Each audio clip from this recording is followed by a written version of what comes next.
Hello lovelies, how are you all doing today? I hope you are well. I am well, keeping myself cosy by doing a spot of ironing this morning.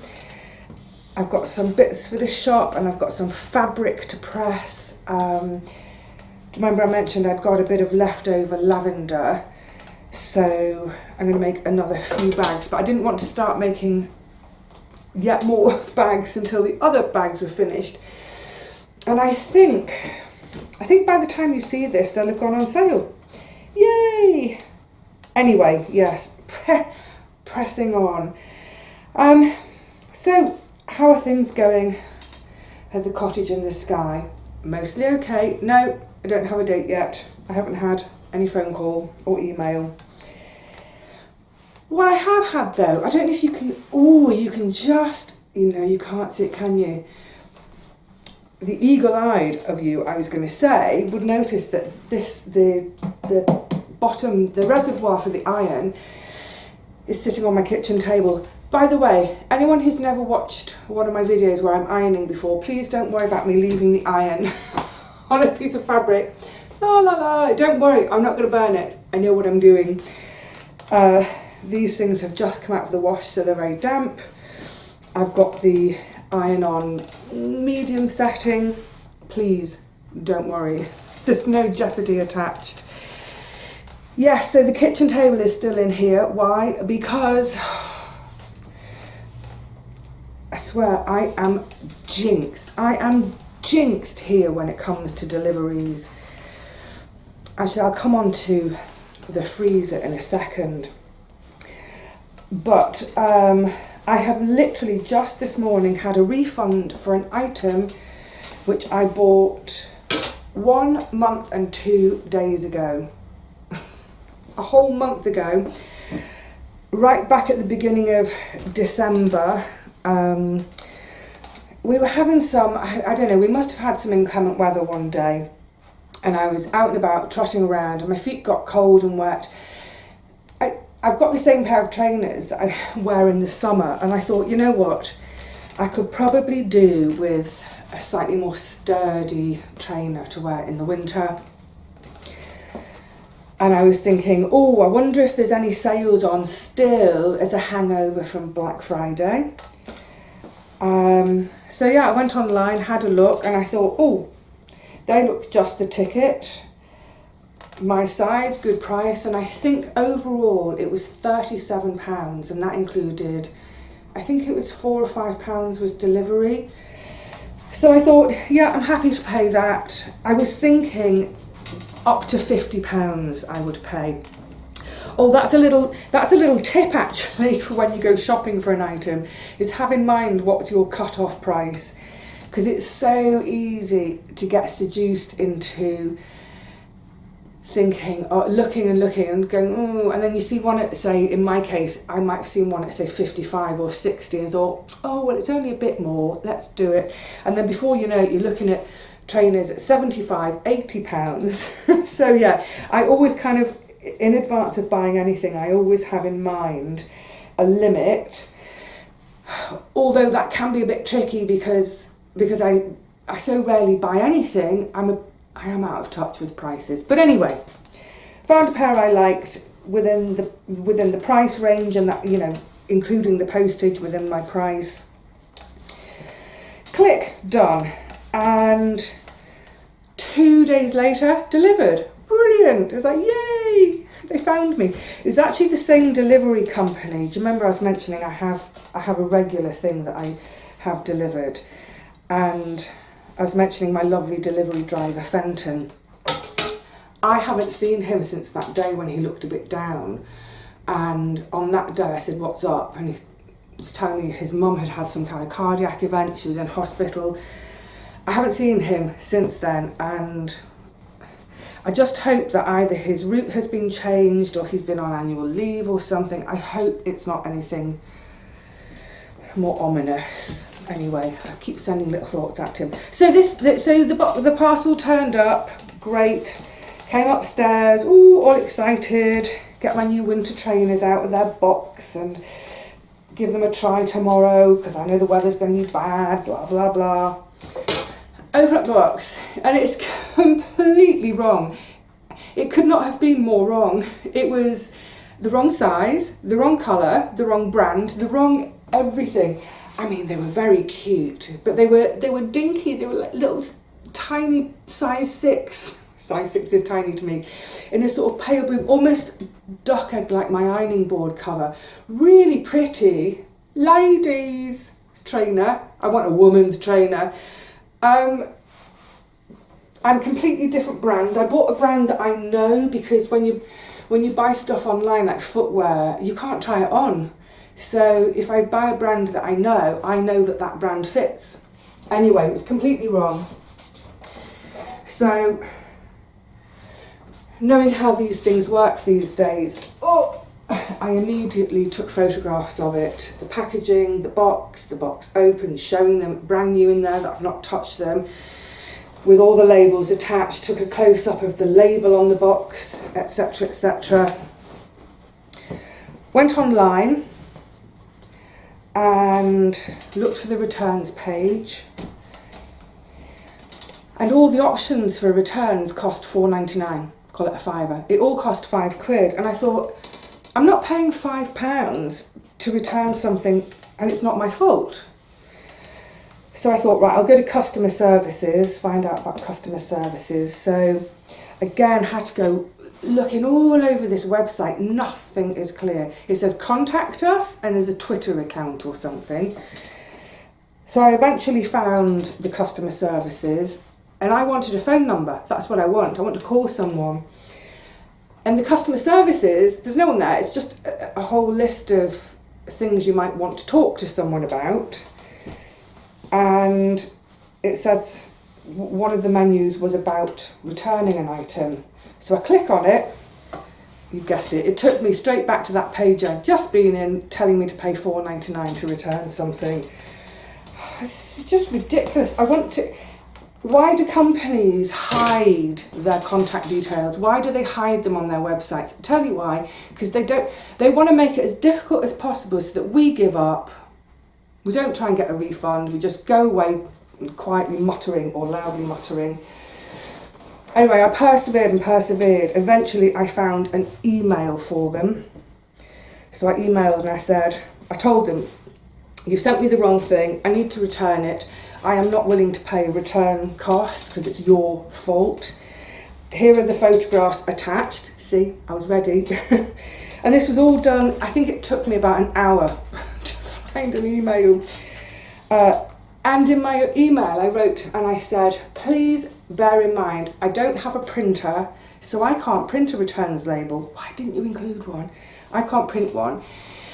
I said, nor do I have a smartphone, so a QR code is no use for me. Look, I'll cut a long story short.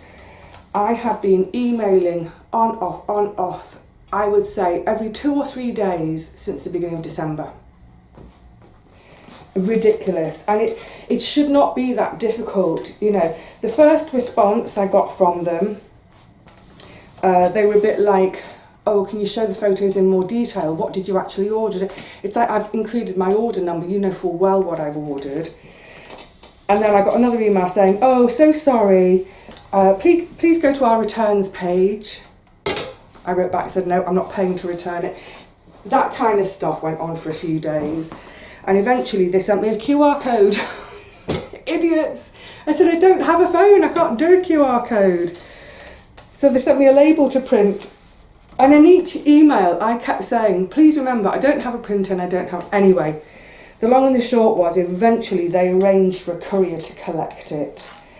But, you know, what was it, 36.99, 37 quid or so. Was it that or 35.99? Doesn't matter. Let's call it 35, we'll round it down.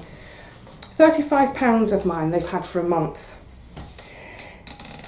Imagine if there's 1,000 people around the country in a similar situation. It could easily be. That means they're sitting on £35,000 for a month. What's the interest on £35,000 for a month? Sweet for their bank account, isn't it? So yeah, I just think I'm jinxed here of either I don't get the delivery or what gets delivered is wrong. So I got a refund, and it was that. I'm always saying to myself, Vivi, don't order anything online, just go to a shop. But I don't know, I'm always, it's, you know, I'm busy, it's horrible weather or whatever. I just thought, anyway, lesson learned. This is so cute. It's an apron full of busy bees, busy buzzy bees. It's so, what's her name? Sophie Allport. Does really beautiful beautiful homewares, and I found this. I went on a trek recently to get some more stock for my shop. I went right out of my area. I found this, and I don't think it's ever been washed, but there were a couple of little tiny marks on it, so just try and make it good as new.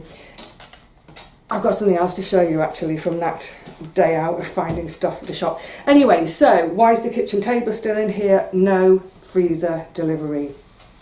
And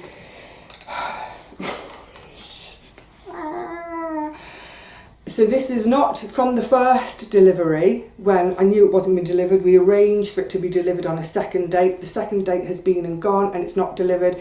It's now going to be another week's time.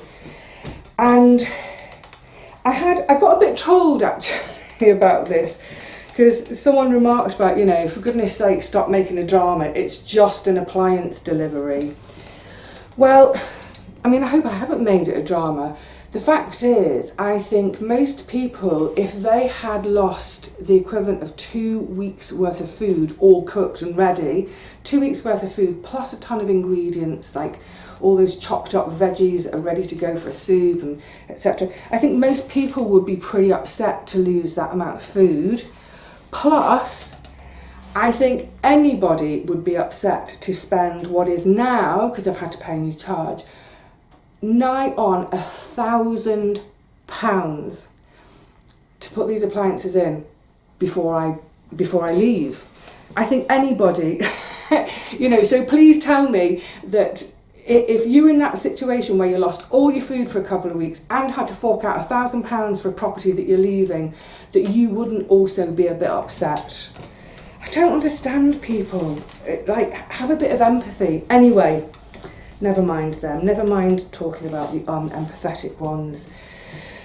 So I had an email the night before saying, Hi Vivi, are you still on for tomorrow? It's all very casual chat. Are you still on for tomorrow? Here are some things to remember before your delivery. You know, it's that checklist thing again about make sure the appliance is empty and make sure we can access it. I thought, yes, I'm ready. The kitchen is still in the living room, and it is chaos in here.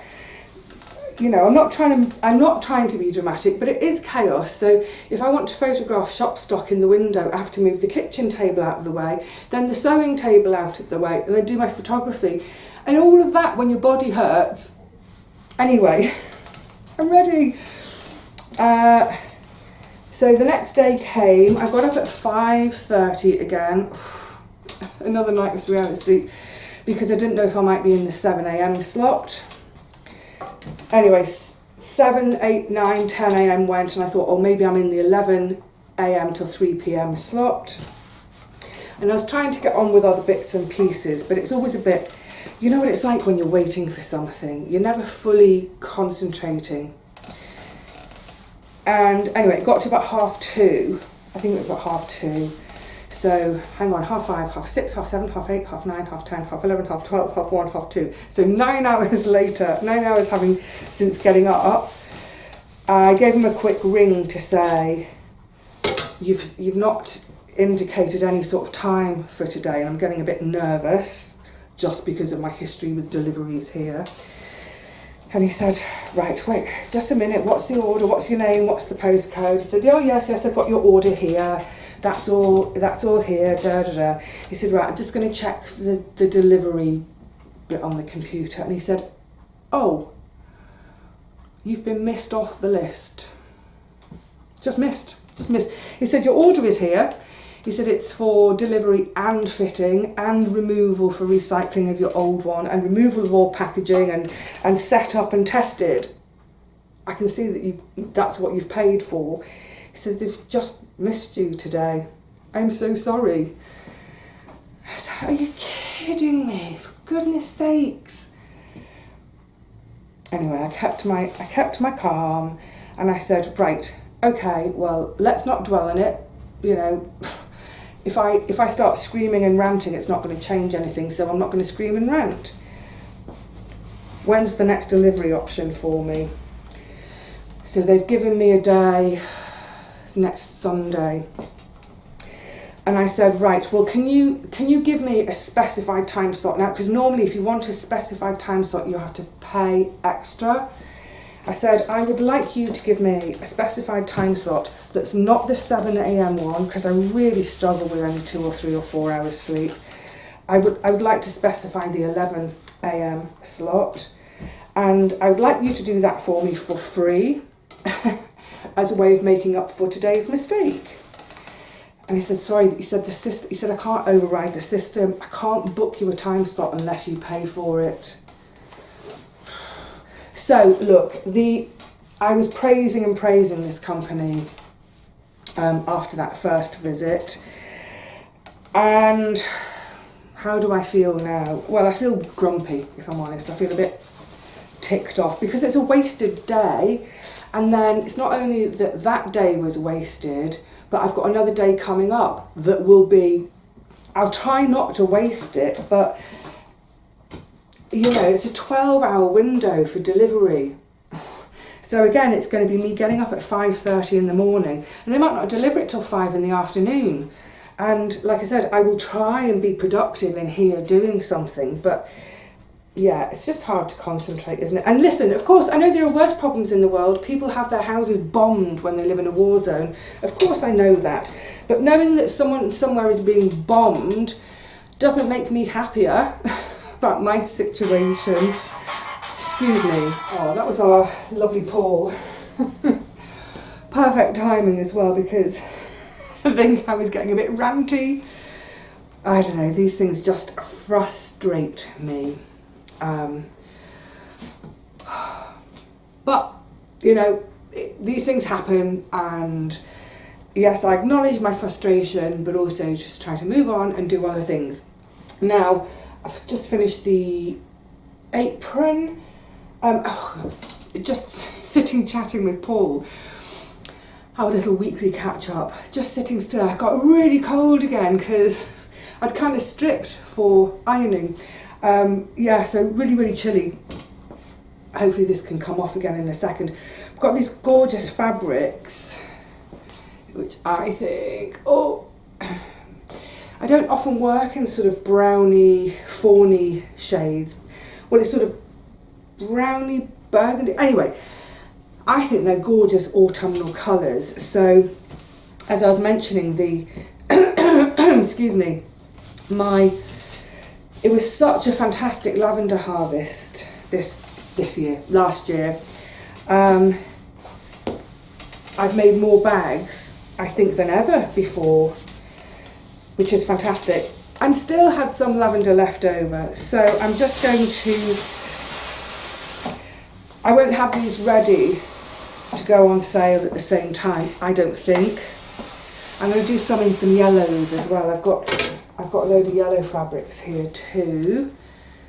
Oh, lovely. So cheerful. Hang on a sec.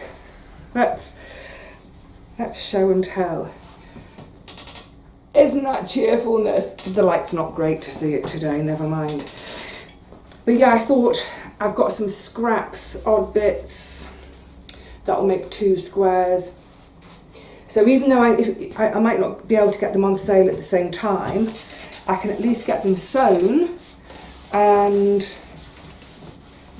yeah, if they go on sale a week later, that's okay. And then also, if someone's missed out on the first lot, there will be a handful more, not many more, but a handful more, whilst I'm in sewing mode. Also, until it happens, I'm in a really, sorry, I need to get my words here. I'm in a really kind of weird time and position at the moment, because this time last year I still had the allotment, so I was still keeping it tidy and still doing bits and bobs down there and little bits of harvesting. And obviously then I gave it up, and I think it was towards the end of February I started work on the flat, so getting the hall decorated. I was making the dust covers, you know, for my ironing board and my ladders, making the gas meter box cover, fixing kitchen cabinet doors. Just also, it just became a year of fixing things, decorating, redecorating, and, you know, house hunting. So this year, I'm a bit weirded out. Sorry, talking with my back to the camera. I'm a bit weirded out because, and I've been slightly on edge. But I think the reason I've been on edge, I mean, obviously the house move thing, put anyone on edge, wouldn't it? But I think it's also, there's this sense, because it has been my routine for years and years and years now, of, I keep having that feeling of, I've forgotten something, I'm missing something, I've forgotten something. And I have a little jolt and I think, what am I supposed to be doing? I'm supposed to be doing something. And it's the garden. I think that's partly what it is.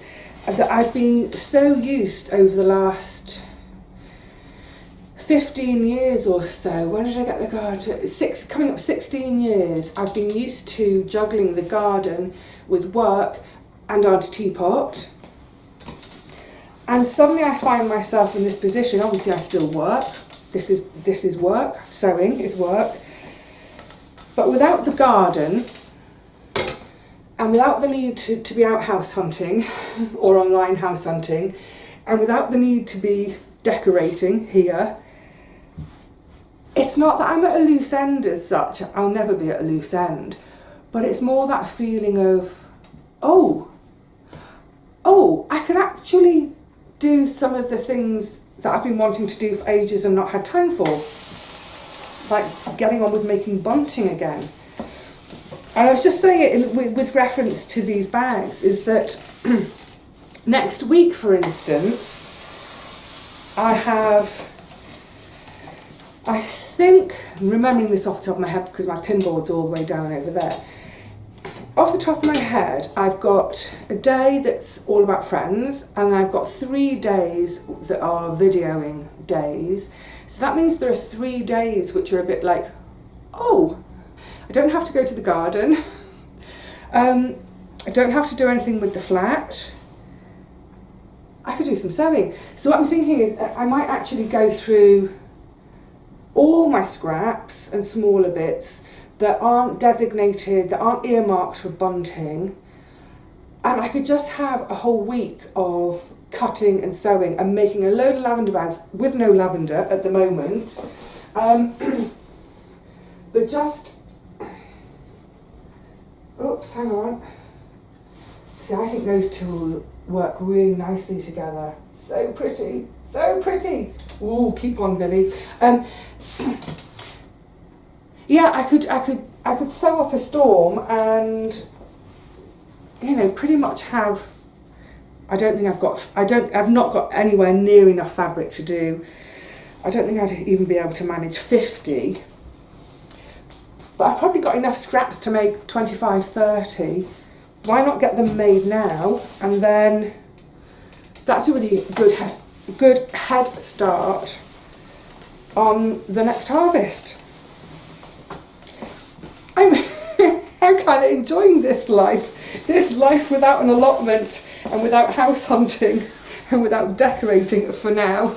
Obviously that's going to change when I move, because suddenly I'm going to be fixing up an old place, fixing up a new garden, and suddenly I'll have, feels like no time again, although I am going to be making time for other things. We've talked about that already.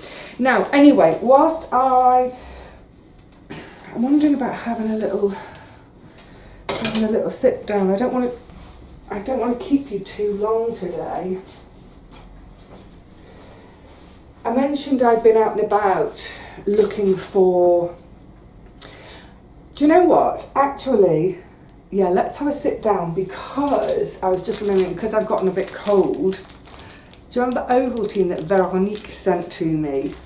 I think that'll warm me up. Why don't we have a sit down? I'll try Ovaltine for the first time ever and talk about what I was just about to talk about here whilst I'm ironing, but we'll talk about it. I'm going to have a little sit down. Come and join me in the cosy corner. That's better. Oh, the delicious moment of sitting after standing. I just finished all the rest of that ironing. I thought, hang on a minute, the iron's on. I'm not going to interrupt the ironing. Get that all finished, and it's all now hanging to air because I've used the steamer on it, those fabrics. Done. I've made the Ovaltine. So it's just add water, that sachet.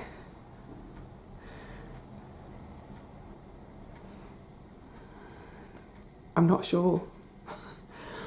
The smell sort of reminds me of childhood. I think my mum used to like Ovaltine. It needs to cool down a bit, then I'll try it. Cooling down, actually I've started to warm up. Doing the ironing, brilliant, that's warmed me up a bit. Now, talking of, going all over the place today, I realise. Talking of mum drinking Ovaltine when I was little, and I was saying about I've been further afield in the hunt for some books and vintage bits and bobs for the shop. Had quite a good productive day out. Actually, quite a lot of that stuff is sold already. Great. Obviously the apron is going to go into the shop once it's really dry. I'll have another quick look over, get it for, anyway, that's to come. And one of the things I picked up, it's in my lap, I'll show you. There was only a tiny corner of it showing. It was under a load of other stuff. And I knew in an instant what it was, because it's to do with advertising. And, you know, I've mentioned a number of times before, so I feel at a jaunty angle, because the kitchen chair's still there, piled up with all the bowls. The other kitchen chair's just here, so I feel, and next to me here are the boxes piled high with the finished lavender bags. I feel squished. Let's just be squished and cosy. Yeah, I've mentioned on a number of occasions how, you know, I love graphic art, and I love old advertising, which seems a bit of anathema considering I'm a bit sort of anti-consumerist, but the old advertising, those kind of iconic images, you know, we think of things like Pear's soap with that very Art Nouveau feel to their advertising campaigns, and, you know, even things like Fry's chocolate, again, that's very Art Nouveau. They're all kind of being developed in that sort of fantasiac period. So yeah, I love a bit of graphic art, I love a bit of advertising art, and so when I saw a corner of this, I only saw, I'll try to show you.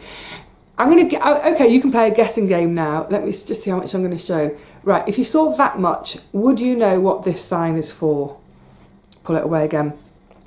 And what I love about this, it's an old advertising sign. I'm not sure how old, it might be quite a more modern one, but it's not one of these modern reproduction ones, which they're really expensive, it's crazy, that's printed on. This is enamel on steel. It weighs a ton, so it is a proper enamel sign. I'll show it in full now. For Camp Coffee. You have to bring it right back. Did you guess that it was for Camp Coffee? It's iconic, isn't it? And so this, within the art, all of this within that red frame, that was the kind of the label on the front of the coffee too. Now, I've never drunk Camp Coffee. Obviously, I'm aware of this sort of, you know, through my art degree and all that kind of stuff. But I also, tying back to the Ovaltine, remember this in the cupboard when I was a kid. So I'm talking, I was trying to date it, and I was thinking, it must have been about mid-70s. I remember the jar of Camp in the cupboard. And I seem to remember it got a bit sticky around the top and maybe even on the bottom. I'm going to put this down in a sec, but yeah, it's it's got a bit of weight to it. You know, if I still had my shed, this would be going up on my shed straight away. My new garden is way too small for a shed. There's a different idea. But yeah, it's great. Enamel, proper enamel. It's got a couple of, like, you might not, the camera probably won't pick it up, but tiniest little chip down there. Fab. So I need to get that photographed and into my shop too. I'm going to put it down for now though, because it is quite heavy. So I was kind of remembering it being in our cupboard at home in, like I said, about the mid-70s. And I thought, what is the history of camp coffee? So I went and did a bit of a Google. I've forgotten most of it now, but there was one thing in particular which stuck out. But anyway, it's the design has changed over the years. It was developed for the British Army when they were in India, so there's some really pretty bad connotations. And the second fellow here in the original design was holding a tray. That was removed because it's sort of too subservient, the whole empire, colonialism, ick. So it's been changed to remove all that. But yeah, so it was originally developed to make a more easily portable coffee drink. It isn't, there's a tiny bit of coffee in it, but it's, I've already forgotten, it's roots of something, isn't it? Ground root, chicory? Is it chicory? But yeah, it was the idea to make this portable thing for the army rather than having beans and grinders and etc, etc. But coming back to the 70s, because this is a bit of the history that I was reading about that fascinated me, and I thought, so that fits exactly with my vague memory of it being in the cupboard. And I think the memory is only vague because it didn't last long. So apparently in 1975, so yeah, I was little, coffee prices doubled almost overnight. Coffee prices doubled because in Brazil, so much of the harvest was wiped out by a freak, once-in-a-lifetime event of frost. They had a frost, wiped out the harvest. So yeah, overnight, coffee prices doubled, and camp had apparently a massive resurgence because it was so much cheaper than straight real coffee. A much cheaper alternative. So yeah, that's probably why my mum had it in the cupboard. You know, recently divorced, now a single mum, not much money to go around, likes a cup of coffee, can't afford a cup of coffee anymore. Let's go back to this old-fashioned ground chicory root, and I think it was something like 2% coffee or 4% coffee in it. Don't quote me, I'm just trying to remember what I googled. Right, has this cooled down enough yet for me to have a try? I've got to say, a bit tentative about this. Actually, I was just talking about this to Paul about smell and food and drinks. Because I was saying at the new place, there's a hood over the cooker and I don't want it. I lean into my food, I smell as I'm cooking. Just by smelling, I think, oh, it needs this or it needs that. Smell is so important, isn't it? And then this, the smell is familiar. Honestly, it doesn't smell like something I want to drink. Veronique, I'm so sorry. I'm giving it a go though, but just on smell alone, it's not something which I feel an urge to put in my mouth. It might be too hot still.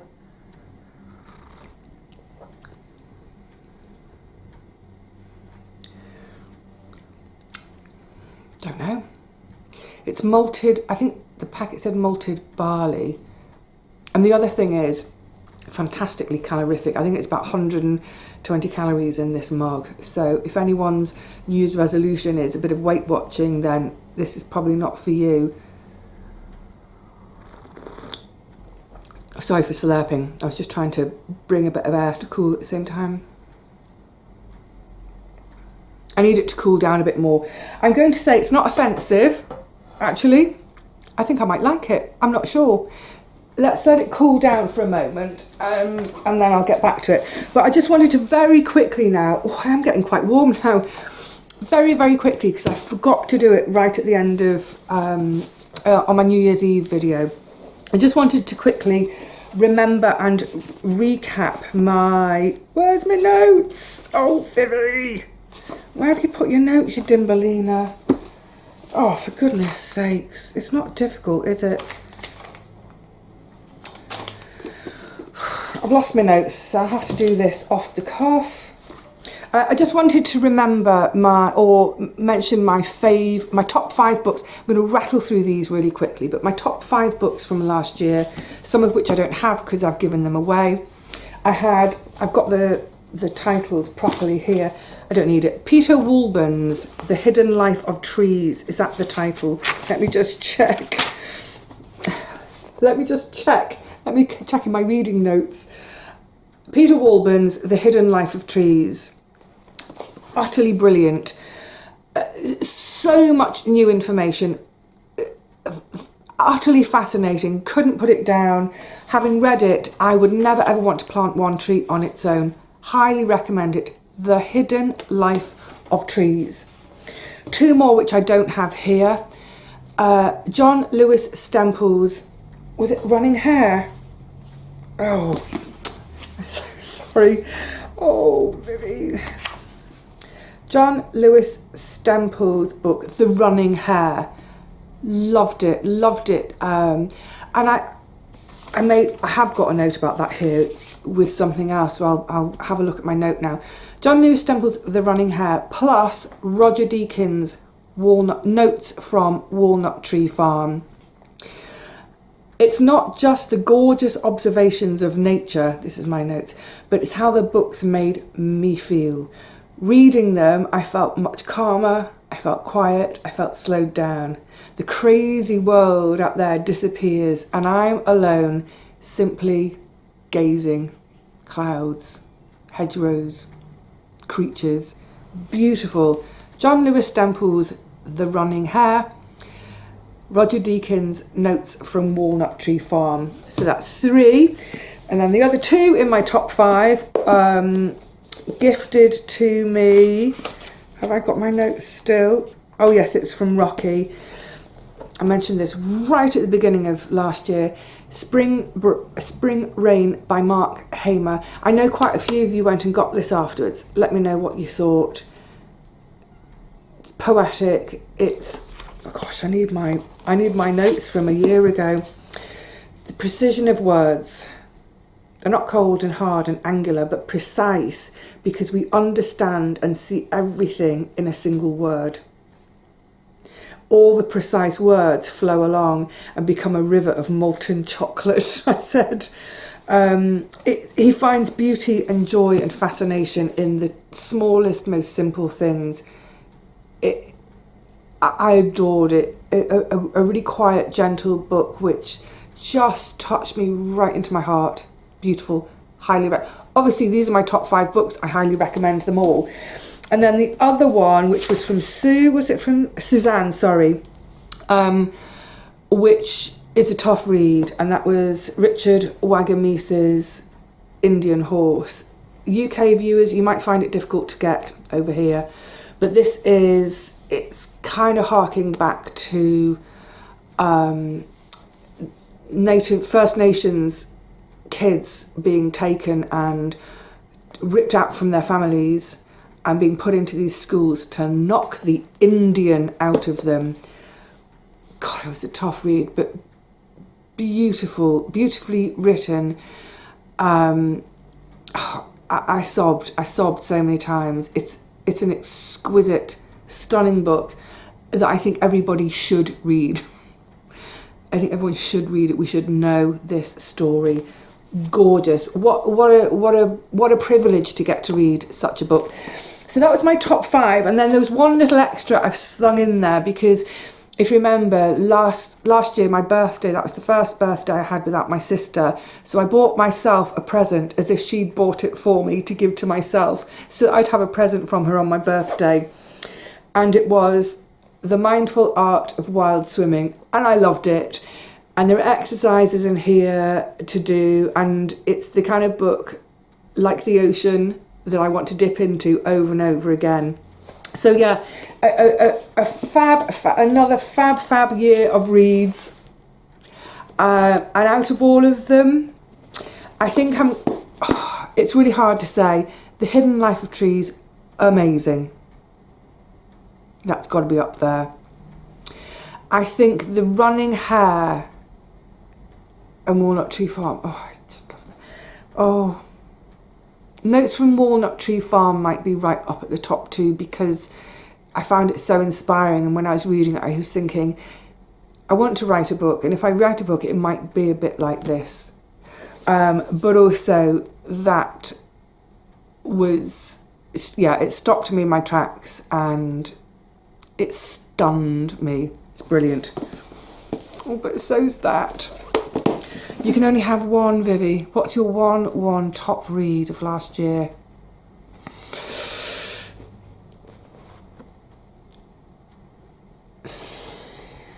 It was amazing. Oh, but Hidden Life of Trees is... I think the Wagamese book is going to win, because also it's fiction. I don't read a lot of fiction, and yeah, another couldn't put it down. I think most of the books I've read this year are not put downable. Right, here we go. It's cooled a bit. A proper taste. Cheers, Veronique.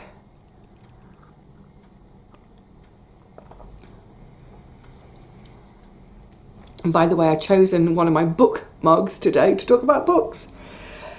Well, it's a bit odd. I haven't drunk coffee since I was about 15 or 16. I only drank coffee for a couple of years, 14, 15, 16. And then I decided I didn't need caffeine in my life. It sort of reminds me a bit of my lingering memory of the taste of coffee. I mean, it's palatable, but I don't know, it's not, I don't think it's for me. It's obvious, isn't it, from my face?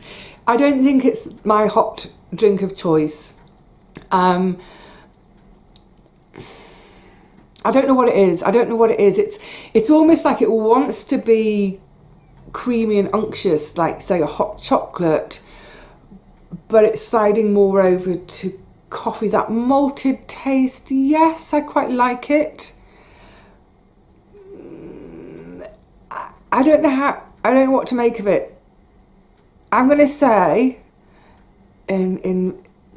just from my point of view, is it's okay. It's not repulsive. If you handed me a cup of coffee, I wouldn't even be able to drink it. Sorry, making little noises. Yeah, I'd be repulsed by coffee now. There's about a third of a mug left. I'm not going to finish it. I don't really like it. It's not disgusting. Not like when I had, was it that licorice tea I had, which was spit out, horrible. It's okay. Veronique, thank you for letting me try it. I really appreciate being able to try it, but I will not be drinking Ovaltine again. That's it. Simple. And I know loads of you love it. Does one have... I suppose it's what you get used to, isn't it? So I still have from Veronique, I've got the Horlicks to try, and I think Horlicks is kind of similar, but the Horlicks one I think was, is it chocolate flavoured? I don't know. So in another video I'll try that with you, but yeah, sorry Ovaltine. It's a thumbs down from Vivi. Where's me water? Actually, I'm not really enjoying the aftertaste, but I think that might be this. I don't know. Not for me. Anyway, right, on that note, I'm going to go off. Well, I've got my work cut out this afternoon. I've got literally cut out. I've got fabric to cut. So I'm going to start in on that right now. And once all the fabric is cut, because I need my table for it, once it's all cut, I can then sewing machine onto the table and start chugging away on the sewing machine again. Lovely. And like I said, by the time you see this, the lavender bags will have been on sale. Hope you managed to get one. All right, lovelies, until the next one, I'm not sure, we might be in the kitchen, maybe in the kitchen. I had, oh, just to say very quickly, because, pardon me, ooh, Ovaltine is not for me. Because the freezer was supposed to come on the Monday, I'd also planned Tuesday and Wednesday all sorts of food videos. But of course, there's no point in making all that food. I'd have nowhere to put it. So that was another thing on Monday afternoon when it became apparent that it wasn't happening. Rather than going all day, I was like, right, okay, I'm going to have to change this week completely. What will I do instead? Sewing, whatever, great. And so the cooking stuff can come later. So yeah, you might get a cooking video soon. I hope so. I hope so, because it ought to mean that the freezer is here. I'm waffling, I need to go. Lovely people, take care wherever you are, whatever you're up to. Be well, be happy. I will see you again really soon. Until then, cheerio.